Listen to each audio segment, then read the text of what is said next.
আসসালামু আলাইকুম।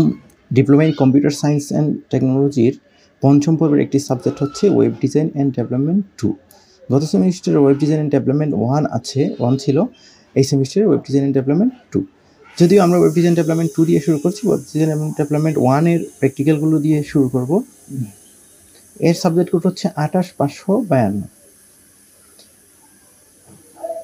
এই সাবজেক্টে মূলত ক্লায়েন্ট সাইড স্ক্রিপ্টিং ল্যাঙ্গুয়েজের ফ্রেমওয়ার্ক সম্পর্কে কিছু বিষয় বলা আছে চ্যাপ্টার 1-এ। আমরা আজকে থিওরি ক্লাস 1 নিয়ে আলোচনা করব এবং থিওরির পরবর্তী আমরা প্র্যাকটিক্যাল বিষয় সম্পর্কে নিয়ে আলোচনা করব। চলুন চলে যাই। তাহলে আমরা ইউনিট 1 হচ্ছে client side scripting language framework. এই অধ্যায়ে ডকুমেন্ট অবজেক্ট মডেল সম্পর্কে বলা হয়েছে। তাছাড়া ডকুমেন্ট অবজেক্ট মডেল কিভাবে ব্যবহার হয়, কিভাবে তা HTML CSSকে ম্যানিপুলেশন করে। তাছাড়া ক্লায়েন্ট সাইড ফ্রেমওয়ার্ক সম্পর্কে বলা আছে, বিভিন্ন ধরনের ক্লায়েন্ট সাইড ফ্রেমওয়ার্ক তারা কিভাবে কাজ করে। জাভাস্ক্রিপ্টের বিভিন্ন রান টাইম এনভায়রনমেন্ট সম্পর্কেও বলা আছে। আমরা ডকুমেন্ট অবজেক্ট মডেল বিষয়টা কি একটু জানি। ডকুমেন্ট অবজেক্ট মডেল হচ্ছে এমন একটা বিষয় যেখানে যে কোনো একটা প্রোগ্রামিং ইন্টারফেস, সেটা HTML হোক, XML হোক, যে ডকুমেন্টটা সেই ডকুমেন্টটাকে একটা ট্রি স্ট্রাকচারের মতো ভাবে উপস্থাপন করে, যাতে করে প্রত্যেকটা জিনিস প্রত্যেকটা ডকুমেন্ট সাজানো থাকে এবং আমরা যে কোনো ডকুমেন্টকে চাইলেই পরিবর্তন করতে পারি। যেমনটা আমরা HTML যদি চিন্তা করি, HTML এর মধ্যে থাকে প্রথমে থাকে হেড, তারপর থাকে বডি। হেডের ভিতরে আমাদের টাইটেল থাকে এবং লিঙ্ক থাকে বা আরও যা যা দরকার হেডের ওই সেকশনে থাকে, এবং বডি সেকশনে আমাদের টোটাল ওয়েবসাইটটা থাকে। তাহলে বডি সেকশনে আমরা বিভিন্ন ধরনের ট্যাগলাইন ইউজ করি। ওই ট্যাগলাইনগুলো দিয়ে আমরা কিন্তু ওই এলিমেন্টকে নির্দিষ্ট নামে প্রচার করতে পারি। তাছাড়া ক্লাস দিয়ে প্রকাশ করতে পারি, আইডি দিয়ে প্রকাশ করতে পারি। তাহলে এই যে একটা ডকুমেন্টকে যে অনেকগুলো ধাপে ধাপে ভাগ করা হচ্ছে, অনেকটা ট্রি এর মতো, যে পুরো একটা ডকুমেন্টকে ভাগ করে, এই বিষয়টা হচ্ছে ডকুমেন্ট অবজেক্ট মডেল। এক্ষেত্রে প্রত্যেকটা ডকুমেন্টের প্রতিটি উপাদান হচ্ছে এলিমেন্ট, অ্যাট্রিবিউট এবং ট্যাক্স নোট নামক একটি, মানে প্রত্যেকটা ডকুমেন্টে অনেকগুলো কী থাকে, অবজেক্ট থাকে। এই হচ্ছে মূল বিষয়, ডকুমেন্ট এবং অনেকগুলো অবজেক্ট থাকে, এবং আমরা ওই অবজেক্টগুলোতে আমরা অ্যাক্সেস করতে পারি সেই ডকুমেন্টের হায়ারার্কি অনুসরণ করে। ডকুমেন্ট অবজেক্ট মডেলের একটা গঠন যদি দেখি, যে একটা ডকুমেন্ট যেটা HTML যদি হয়, সেটার হেড আছে, সেটার বডি আছে, সেটার হেডের ভিতরে বিভিন্ন ধরনের স্টাইল ট্যাগগুলো আছে, যেমন আমরা CSS এর যে লিঙ্ক করি সেই লিঙ্কগুলো আছে। আবার বডির ভিতরে আছে বিভিন্ন ধরনের অ্যাট্রিবিউট আইডি আছে, যেমন ক্লাস আছে। তারপরে আমরা দেখি আনঅর্ডার লিস্ট বা মেনুর জন্য যেটা প্রকাশ করি UL এর ভিতর থাকে LI এর ভিতর থাকে অ্যাঙ্কর ট্যাগের ভিতর আবার হোভার ইফেক্ট দেওয়া যায়। তারপর আবার বিভিন্ন ধরনের স্ক্রিপ্টিং ল্যাঙ্গুয়েজ থাকে। সুতরাং বলা যায় যে একটা ডকুমেন্টকে আমরা ট্রি বেস একটা স্ট্রাকচারে ভাগ করলাম। এটাই হচ্ছে ডকুমেন্ট অবজেক্ট মডেল, যেখানে এখানে প্রত্যেকটা এলিমেন্ট হচ্ছে এক একটা অবজেক্ট। DOM হচ্ছে একটি ট্রি স্ট্রাকচার যেটি বিভিন্ন অংশ নিয়ে গঠিত হয়। এটি হচ্ছে এমন একটা ট্রি স্ট্রাকচার যেগুলো বিভিন্ন অংশ নিয়ে গঠিত হয়। ডকুমেন্টের অবজেক্টের মোট রুল যদি চিন্তা করি, যে HTML হচ্ছে একটা মূল রুট। HTML এর ভিতরে হেড এলিমেন্ট আছে, টাইটেল এলিমেন্ট আছে, মেটা এলিমেন্ট আছে। মেটা এলিমেন্টের ভিতরে আবার HTML এর ভিতরে আবার বডি এলিমেন্ট আছে। বডি এলিমেন্টের ভিতরে আবার ডিভ আছে, প্যারাগ্রাফ আছে, ইমেজ আছে। তাহলে আমরা বলতে পারি যে আমাদের রুট হচ্ছে এটা, আর এগুলো প্রত্যেকটা অবজেক্ট। এই অবজেক্টের ভিতরে আবার এই অবজেক্টগুলো আছে। সুতরাং এখানে একটা ট্রি বেস স্ট্রাকচার তৈরি হলো, যেমন গাছের যেমন শিকড় থেকে মূল কাণ্ডটা যায়, কাণ্ডটা থেকে বিভিন্ন ডালপালা যায়, সেই ডালপালা থেকে আরও ডালপালা যায়। এভাবেই ডকুমেন্ট অবজেক্ট মডেলটা আসলে বিন্যস্ত থাকে। ডকুমেন্ট অবজেক্ট মডেলের কিছু বৈশিষ্ট্য রয়েছে, যেমন এটি হচ্ছে একটা ডাইনামিক স্ট্রাকচার। এটি মূলত জাভাস্ক্রিপ্ট দিয়ে পরিবর্তন করা যায়। জাভাস্ক্রিপ্টে যখন আমি কোনো কোড লিখবো, তখন ডকুমেন্ট অবজেক্ট মডেলের যে কোনো আইডিয়া আমার পরিবর্তন হয়ে যাবে। ল্যাঙ্গুয়েজ ইন্ডিপেন্ডেন্ট মূলত এটি। ডকুমেন্ট অবজেক্ট মডেল হচ্ছে কোনো ল্যাঙ্গুয়েজের উপর নির্ভর করে না। এমনটা হতে হবে যে জাভাস্ক্রিপ্ট হতে হবে, পাইথন হতে হবে, এরকম নয়, ফিক্সড নয়। যে কোনো ল্যাঙ্গুয়েজ দিয়ে আমরা ডকুমেন্ট অবজেক্ট মডেলকে অ্যাক্সেস করতে পারি। এটা মূলত ট্রি বেস একটা রিপ্রেজেন্টেশন। এটি যেখানে রুট থাকে, রুটের সাথে চাইল্ড নোটগুলো থাকে, এবং সর্বশেষ অন্যান্য একদম বলতে গেলে রুট নোটের চাইল্ড নোট, তারও চাইল্ড নোট, এভাবে আমরা একদম ফাইনাল নোটে গিয়ে পৌঁছাই। এখন আমরা কিভাবে একটা ডকুমেন্ট অবজেক্ট মডেলকে ম্যানিপুলেশন করতে পারি? আমরা যদি একটা ডকুমেন্ট অবজেক্ট মডেলকে ম্যানিপুলেশন করতে চাই, তাহলে আমাদেরকে অ্যাট ফার্স্ট HTML কোড বুঝতে হবে। যেমনটা আমরা ডকুমেন্ট অবজেক্ট মডেলকে যদি মডিফাই করতে যাই, তাহলে আমাদের প্রথমে আমরা HTML এর কোড তৈরি করলাম। সেই কোড তৈরি করার পর আমরা এটা এক ধরনের ডকুমেন্ট অবজেক্ট মডেল, যেটা আইডি দ্বারা ডকুমেন্টের অবজেক্টকে কী করে মডিফাই করে ফেলি। এটা অপর একটা ডকুমেন্ট অবজেক্ট মডেল, যেটাতে ট্যাগ নেম দ্বারা ডকুমেন্টকে মডিফাই করে ফেলি। এটা অপর একটা অবজেক্ট, যেখানে ক্লাস নেম দ্বারা ডকুমেন্টকে মডিফাই করে ফেলতে পারে। আর এটা হচ্ছে CSS এর যে কোয়ারি সিলেক্টর আছে, সেই কোয়ারি সিলেক্টর দিয়েই ডকুমেন্টকে মডিফাই করে যেতে পারে। তাছাড়া আমরা নতুন কোনো কিছু ক্রিয়েট করতে চাইলে, অ্যাড করতে চাইলে, রিপ্লেস করতে চাইলে আমরা সেইগুলো ডকুমেন্ট অবজেক্ট মডেল দিয়ে মডিফাই করতে পারি। যেমন এলিমেন্ট ডট অ্যাট্রিবিউট দিয়ে আমরা নিউ ভ্যালু অ্যাড করি, এলিমেন্ট ডট ইনার HTML দিয়ে নিউ HTML আমরা পাঠাইতে পারি, এলিমেন্ট ডট স্টাইল প্রপার্টি দিয়ে নিউ স্টাইল, যে কোনো স্টাইলকে আমি মডিফাই করে ফেলতে পারি। চলুন আমরা এই বিষয়টা একটু দেখে আসি। যদি আমরা দেখতে চাই, তাহলে আমরা একটা ফাইল নিলাম, new file, new text document, এটাকে নাম দিলাম index.html।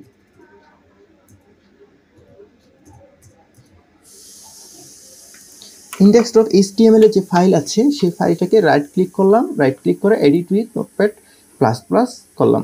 আপনারা এগুলো প্র্যাকটিক্যালে বিশদভাবে দেখবেন কীভাবে একটা HTML CSS দ্বারা ওয়েব পেজ তৈরি হয়। আমরা জাস্ট ডকুমেন্ট অবজেক্ট মডেলটা বোঝানোর জন্য এই বিষয়টার একটু অবতারণা করতে যাচ্ছি। তাহলে HTML লিখলাম, Ctrl+D চেপে ডুপ্লিকেট করলাম, HTML-কে ক্লোজ করলাম। HTML হচ্ছে একটা ট্যাগ, সেই ট্যাগের ভিতরে থাকে হেড এবং বডি। আমরা একটা ট্যাব দিলাম, সেখানে হেড দিলাম, হেড, Ctrl+D দিলাম, হেডের ক্লোজ করলাম।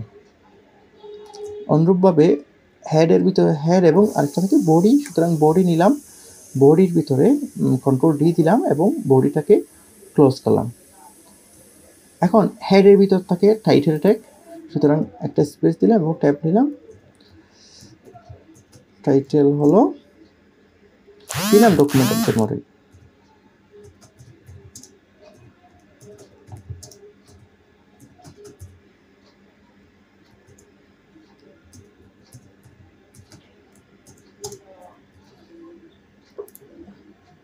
এখন আমি বডির ভিতরে একটা প্যারাগ্রাফ নিতে পারি, /p দিয়ে নিলাম, this is our DOM example. এটাকে যদি আমি ব্রাউজার দিয়ে ব্রাউজ করি,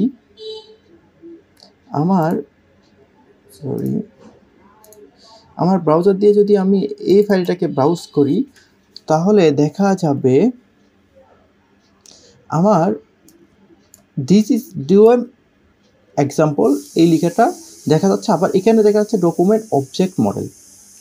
এখন অ্যাট ফার্স্ট আমি চাই আমাদের যে এক নাম্বার কাজ আছে, document.getElementById inner HTML, এখান থেকে আমি একটা আইডি দিয়ে দিব, টাইটেলকে একটা আইডি দিয়ে দিই। তাহলে টাইটেলের আইডি দিয়ে দিলে, বর্তমানে টাইটেল আছে ডকুমেন্ট অবজেক্ট মডেল, সেটাকে আমি দিয়ে দিই ম্যানিপুলেটেড DOM। তখন বুঝতে পারবো যে আমার এটা ম্যানিপুলেট হয়েছে। তাহলে আমি এক নাম্বার এক্সাম্পলটা দেখতেছি, document.getElementById.innerHTML। এটা কোথায় লিখতে হবে? এটা আমাদের বডির ভিতরে স্ক্রিপ্ট ট্যাগের ভিতরে লিখতে হবে, কারণ এটা হচ্ছে একটা জাভা স্ক্রিপ্টের কোড। এই জাভা স্ক্রিপ্টের কোড হওয়ার কারণে এটাকে স্ক্রিপ্ট ট্যাগের ভিতরে লিখতে হবে। স্ক্রিপ্ট ট্যাগের ভিতরে তাহলে আমি অ্যাট ফার্স্ট টাইটেলকে একটা আইডি দিয়ে দিই। আইডি দেওয়ার নাম হচ্ছে আইডি ইজ ইকুয়াল, ধরে নিলাম এটার নাম হলো ID1।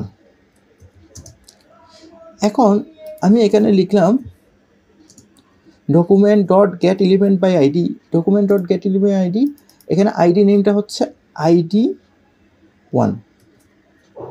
এখন ইনার HTML আমি এখানে এটাকে চেঞ্জ করে দিলাম www.dom.com। তাহলে আপনারা দেখবেন যে এই ID1 মানে এই ID1কে আমি যখন ডাবল ক্লিক করলাম এই ID1 সিলেক্ট করলো, তার মানে এই ID1কে ধরবে, ধরার পর সে ইনার যে HTMLটা আছে সেই HTMLটা চেঞ্জ করে দিবে www.dom.com। তাহলে আমরা আমাদের এই পেজে যদি রিফ্রেশ করি তাহলে ডকুমেন্ট অবজেক্ট মডেলটা www.dom.com হয়ে যাবে। রিফ্রেশ করলাম, এটা www.dom.com হয়ে গেল। তাহলে কিভাবে হলো, আমাদের স্ক্রিপ্টিং ল্যাঙ্গুয়েজের DOM যে একটা মডিউল আছে সেটা আমরা ব্যবহার করলাম, ব্যবহার করে আমরা আইডি দিয়ে ধরে তার সিস্টেমটা পরিবর্তন করে দিলাম।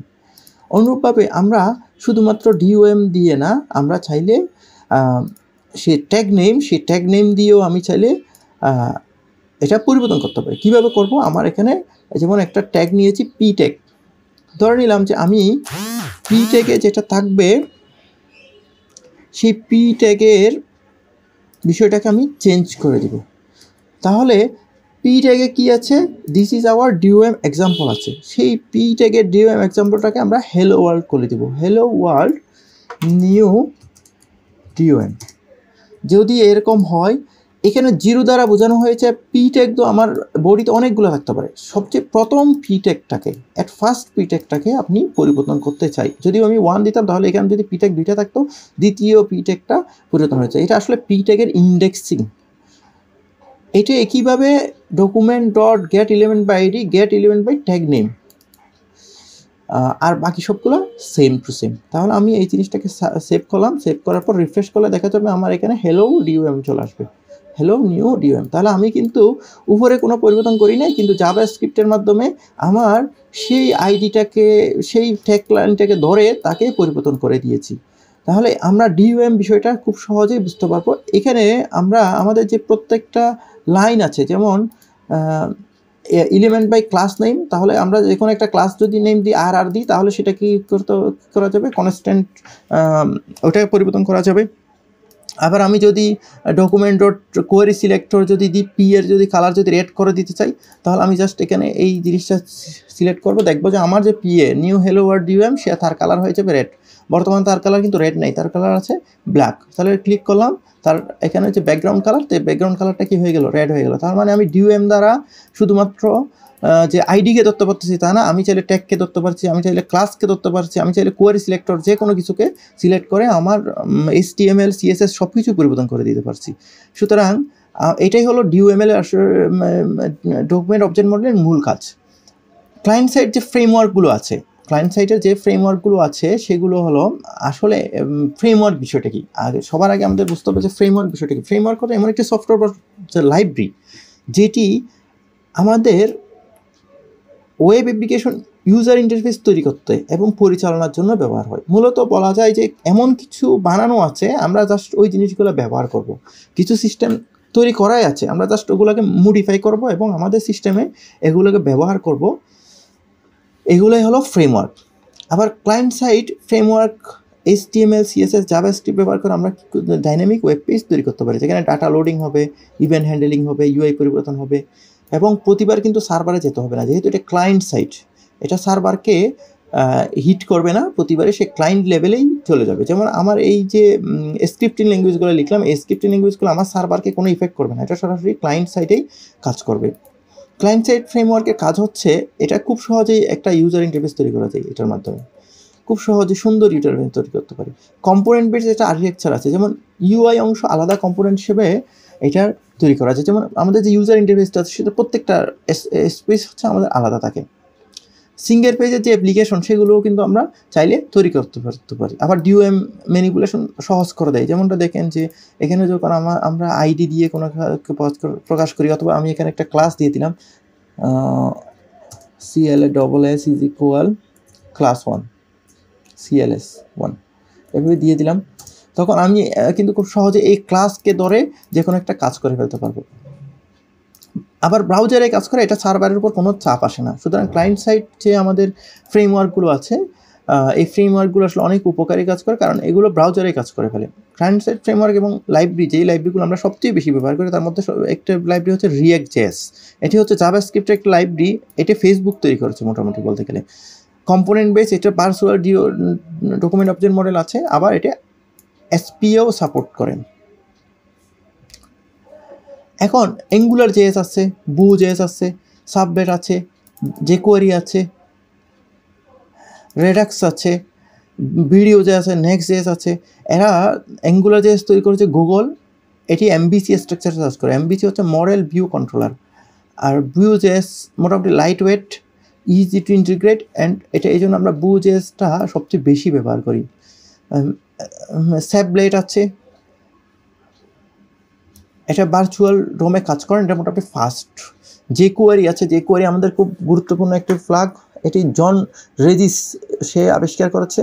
এটি মূলত একটা সিম্পলিফাইজ ডিওএম ম্যানিপুলেশনের মাধ্যমে কাজ করে, এটি অ্যাজাক্সে কাজ করে, ক্রস ব্রাউজারও সাপোর্ট করে, যার কারণে আমরা এটা সবচেয়ে অনেক বেশি ব্যবহার করি। আমরা ব্যবহার করি মোটামুটি React.js-টা সবচেয়ে বেশি ব্যবহার করি, বর্তমানে সবচেয়ে বেশি দামি React।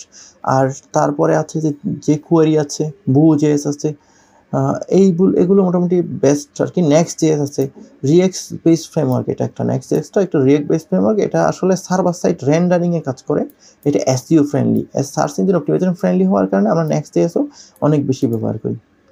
React.js হচ্ছে সবচেয়ে ইউআই তৈরিতে সবচেয়ে জনপ্রিয়, ভার্চুয়াল ডোম ব্যবহার করে দ্রুত রেন্ডারিং করে। আর অ্যাঙ্গুলার.js হচ্ছে বড় অ্যাপ্লিকেশনের জন্য উপযোগী, এটি অনেক বেশি ফিচার একসাথে কাজ করার জন্য সাহায্য করে। Vue.js হচ্ছে ছোট মাঝারি প্রজেক্টের জন্য খুব সহজে কাজ করে। সাবলেট.js-এ কম্পাইল টাইমে কোডকে অপটিমাইজ করে, যার জন্য খুব দ্রুত এই আপডেট হয়ে যায়। jQuery হচ্ছে পুরাতন, কিন্তু এটা খুব সহজ, যেহেতু এটা ডিওএম কাজ করে এবং ক্রস প্ল্যাটফর্মে এটা ব্যবহার হয়।